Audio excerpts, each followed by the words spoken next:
DRE Art Class, Panthers, hello. This is, of course, Mr. Coughlin, the art teacher at Dr. Orlando Espinosa, K8 Center. And we're here together, although virtually, and I'm welcoming you both to my art studio and art class. We initially, before spring break, we had a very simple lesson, enjoyable but simple, one that involved the ancient Eastern, more notably Japanese art of paper folding known as origami, of which some of you have in the past done before. I thought it would be a nice lesson to do for our first virtual or distance learning lesson, and we had some wonderful submissions. I want to thank all of those who made origami and submitted that to the site for all to see. Thank you so much. I feel very much encouraged that you're out there and you're working and you're looking forward to these lessons. So we are, of course, now going to move forward as we often do. I say this sometimes in my art class when we're actually together there at Dr. Orlando Espinosa, that we have now completed a work or a project and we will be moving forward onto a new project. That's exactly what we're going to be doing at this time. The new lesson will involve what's known as drawing a portrait or portraiture, and it's going to be divided between second and third and fourth and fifth grade. Second and third grade will have some work to do. Fourth and fifth grade will have a little more work than second and third grade to do. We'll see about those when we get there. So at any rate, a portrait, and sometimes known as a self-portrait, and there's a distinction between the two. I'll just clarify that. A portrait is when you draw somebody else. For example, this, by the way, is not a drawing. This is a sculpture that I'm actually working on. It's a three-dimensional sculpture of a client of mine. This is not me. This is somebody else. His name is Francisco. He lives in another part of the country. I don't know him that well. He's just, I work in my studio and I make things. This would be a portrait. If I were to draw Francisco, it would be a drawing. This is simply a sculpture. And if someone were to do one of themselves, that would be a self-portrait. There was a Dutch artist by the name of Rembrandt who did a lot of self-portraits, pretty notable self-portraits. A lot of them are hanging in galleries around the world, including in New York City and Europe, and they're enjoyable works. So let's just talk about what we're going to need for this next project, which, by the way, even before I mention that, I should say that this video is just one of a series of videos that you will be seeing in the coming days, and it's required to watch the videos in sequence.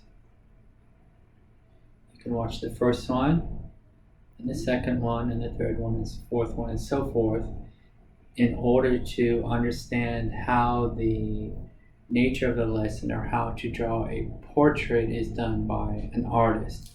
So if you haven't watched this video and you're watching some other video, you won't know it, but you'll have to come back to this one. Watch this one first, and then watch the second and third one, and so forth. And if you watch them in sequence, I am certain and confident that you'll be able to draw a portrait. So there's a few small things that you're going to need, some of which I think that most of you already have, and one of them being a pencil. Okay, I know that you have a pencil. Everybody has a pencil or pencils. You might have noticed last year I was doing a lot of portrait work. I drew about 40 different students at school, and they enjoyed this. This is my professional set that I work with. and it has a lot of different what are known as weights of pencils on this side, and these are charcoals. This is a smudging tool, a pencil sharpener, some colored pastels, and I use this to sharpen the pencil. It's like sandpaper here when I need to sharpen the pencil up a little bit, and several erasers down here. You don't necessarily need this. If you happen to have a set with you, fantastic. You're going to be in great shape. If not, you're still in great shape with just a pencil. Okay? Beyond a pencil, you will need your sketchbook. This is mine, and it has a nice number of pages in here. Okay, some of which I've already done some drawing on. There's plenty of drawings in here, as a matter of fact. That's what's known as a ring binder. It's known as a ring binder because it has this here, a ring kind of like a binder on it. And this is a hardcover sketchbook. Okay, it's hardcover. This is pretty good if you're going outside and you want to protect it from the elements, the rain and the wind and so forth. If it rains, you just turn it in this direction, and when the rain falls, it doesn't get your paper wet. So sometimes, like when I'm out drawing the ocean or something like that, I bring this along because I know it's going to be a little bit more protected. Or if you don't have a sketchbook, you should, by the way, because it was required since the start of the school. It's required every year. Just some loose leaf paper. This is 12 by 18. This is common paper that you generally see in the art class. If you don't quite have this, then you're going to have to come up with something else. The paper, the sketchbooks, you can find them in art stores, although I know most of the stores are closed during this time. Or you can just simply order it online from one of the stores that you like. So you're going to need that, and then you're going to need one more important thing. It's not actually a thing. Sorry, I was going to move the computer there, but I think it's fine. The other thing that you're going to need is not a thing, it's a person.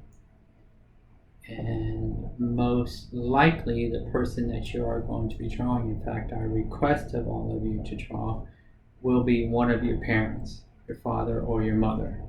Either one is fine. Just your mother or your father, and you'll have everything you need if you have a pencil, a paper, and one of your parents, or your legal guardian if you're living with someone other than your mother or father. I would understand that that's your legal guardian, and you, of course, are welcome to draw them. Now, these, like any lesson that I do, if you've noticed what I do in class, I usually set up the lesson by introducing the techniques or the methods that we're going to be utilizing when we're doing the project. I speak to you for some time about that, and then I set you on your own to do those things. It's going to be the same series of events here, although we are virtual, doing this from a distance. So I'm pretty clear that you're pretty clear about getting the pencil and the paper and the model. Now, the model is not actually a model. They are going to be modeling, but they are really understood as your subject. When an artist draws or paints or sculptures something like an animal or a tree or the ocean, whatever it may be that the artist is working on, the thing that the artist is working on is known as the subject. If I was to be drawing a bowl of fruit, I would say the bowl of fruit is my subject. So while your parents may be modeling for you, the actual technical artistic term for them is a subject. While we're on the topic of subjects, I need to clarify one or two things for you. The first thing you're going to need to do, of course, naturally, is to request of your mother or father to model for you, to be your subject.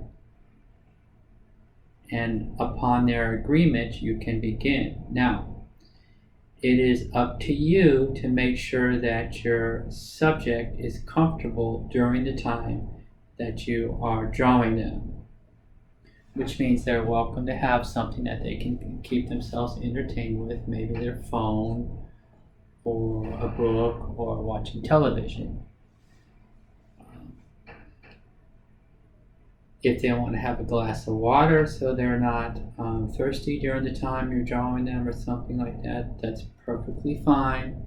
People need to be people whether you're drawing them or not. Their lives need to carry on. If your father is working and he has things to do, well, we'll just understand your father has things to do when he's working. He might be able to come and sit with you and draw. You can draw him for 20 or 30 minutes. And then he might have to return to his work. And the same thing for your mother.